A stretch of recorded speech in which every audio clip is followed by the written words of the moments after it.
What's going on, everybody? This is Jacob Vile. Today I'm going to see what it meters changing from 1 amp to 2, going from half ohm to 1 ohm. Stay tuned.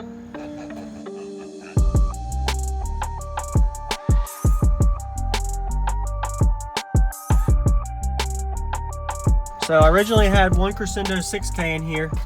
Now I got two 8K at 1 ohm. So these are the Stetson Vulcans.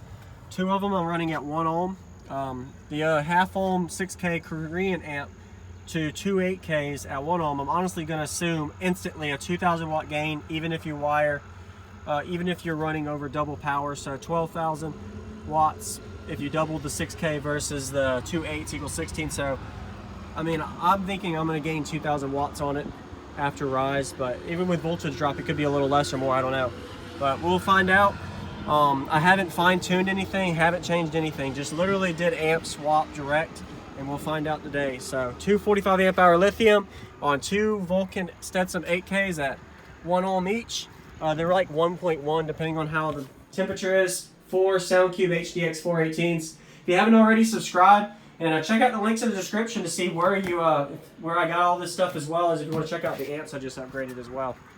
And thank you all for the support, as well as previous video. If you haven't seen the build update, now have a 410 amp JS alternator that I upgraded to. So before I had a 350, so an extra 50 amps going to the system, and nothing up front here.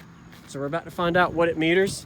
I haven't done a single thing to this, as well as I've never even actually done video testing off camera with the since the amp swap. So everything's going to be exactly as it was with the other amp. The only difference is, sorry if it was a little blurry, the only difference you're going to see is that the amp swap, and it could be a little bit warmer out. Normally when I did the last meter, it was a little bit earlier in the day and cooler. But I'm going to go ahead and do the same spot as always. Put this window up. Make sure everything's hooked in right. And I'll find out my peak.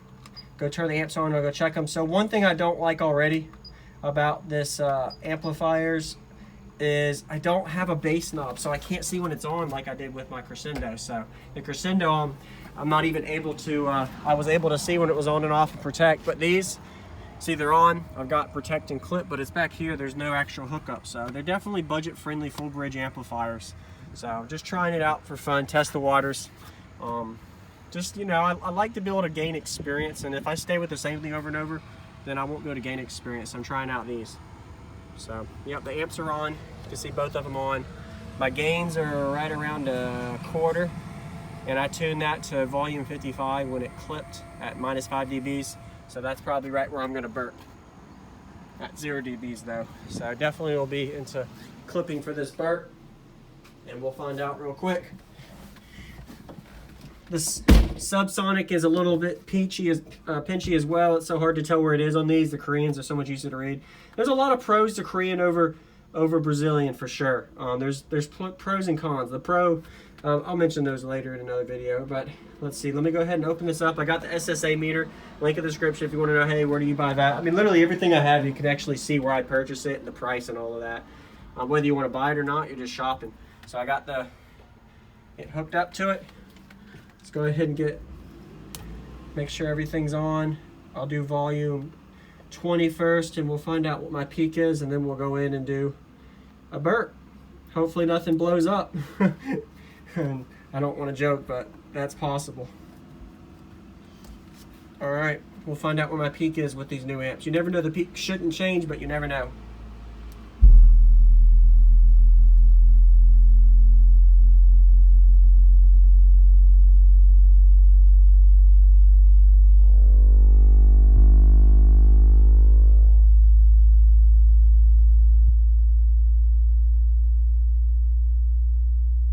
Sorry about that.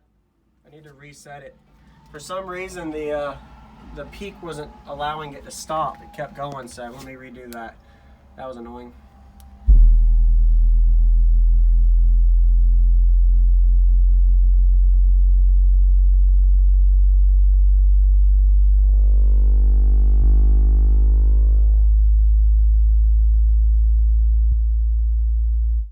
So yeah, 51 hertz. honestly, I was peaking at around the 50 hertz, 49, 50 hertz before, so even 1 hertz frequency. But temperature change, I also got my seat all the way up, so there's a lot of different things there. But that was 50. I'll go ahead and burp a 51 hertz and find out what it does. So we'll see in a second.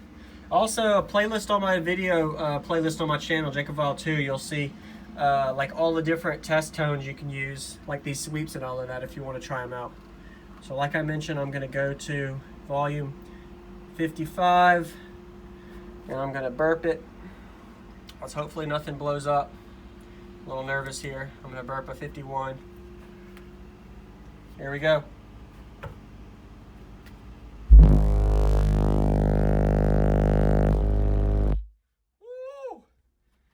That was definitely getting there. Oh, sorry. Got a little scared, so. Wow. Oh, my head unit. Please don't. Come on, head unit. It's getting that loud again. My head unit's popping. I probably could have had a little more maybe, but I turned it off. Crap. I deleted it. It was a 63 and some change. I just reset it on accident. Oh, well. It's on video. I got it on camera. That's what matters. So, before I was doing a 62.5, and then just by me adding, I don't know how much power I've actually changed on it. Go check the amps real quick, see if they protected. First time doing a burp on them as well. You never know. But yeah, they're still on. But see, I can't see if it was clipping up there like I normally would with the bass knob. When I use the bass knob, I can see it. But I went to a 63 on right there. So that means I gained, obviously. So my last score was a 62.4 or 62.6, around there. Let's just say 62.5. And that was at 50 hertz, 49 or 50 hertz. And then I just did a 51 hertz there. So keep in mind that the frequency can change 1 or 2 hertz depending on the temperature in the day and how I have my seat. So a lot of different deviation there. But we're looking good on that. So let me turn this off and on. Yeah, if you get over around a 160, 161, the head unit starts just cutting out. And it's very unhelpful. Oh, the thing won't even turn on. Uh-oh. Let me just keep it off. I got my bass knob off, but if I didn't have that bass knob, that sucker would be full tilt right now. Anyway, I'm sorry, I got a little just annoyed by that head unit.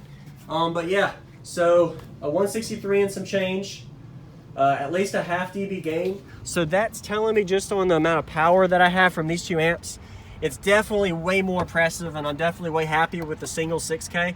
So down the road, I'm sure I'll probably do a small upgrade on a Korean.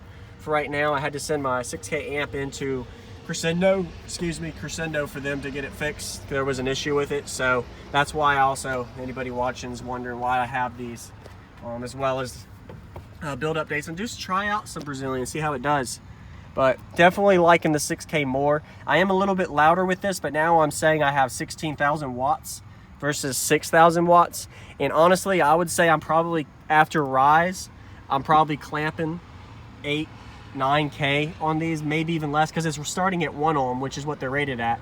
12.6 volts at 1 ohm.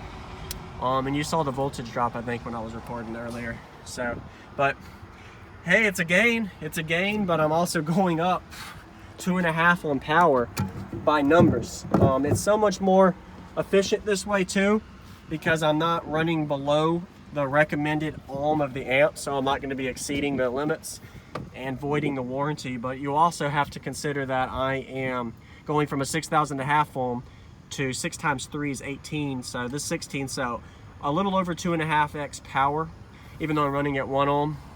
It's kind of hard to explain. When you do half ohm, you literally got to almost double your power, because you got from half to 1, and then from the 1 ohms, I'm honestly not at the actual, I mean, I could say it's 16K, but anyway, it's hard to explain. If anybody could explain in the comments and still watching, but let me know what y'all think. Definitely could have turned it up maybe more, I don't know. But I'm happy with the results. A little bit, I was hoping for a 64 with this much power, but I don't know. I might have to tweak the sealed section, since if this is actually, I have to find out how much these are clamping. I'll do other videos on how much clamping power I'm getting out of them and find out from there. But I'm sure I need to tweak the sealed section if I'm going to be giving these subs the full 2 to 3K that they're rated at 2,000 watts, underrated at 4-inch coil. But I'll probably have to shrink this from a 2.7 to 2.5. So I'll probably add about a whole cube of wood in the sealed section if I really do want to stay with the power and running. This is just temporary, these amps. Not going to stay running these all forever, but it's just while my other amp gets repaired, as well as what I can budget next. But that's my build. Check out the links in the description for show support. Thank y'all for watching.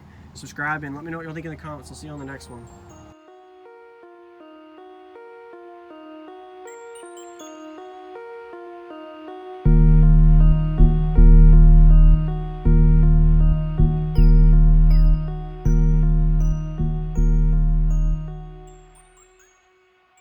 What's going on, everybody? This is Jacob Viral, ending this video to say thank you for watching my videos. Every single day I have a daily cardio video I upload. So if you haven't already, go ahead and hit that subscribe button and notification bell, and I'll see you tomorrow.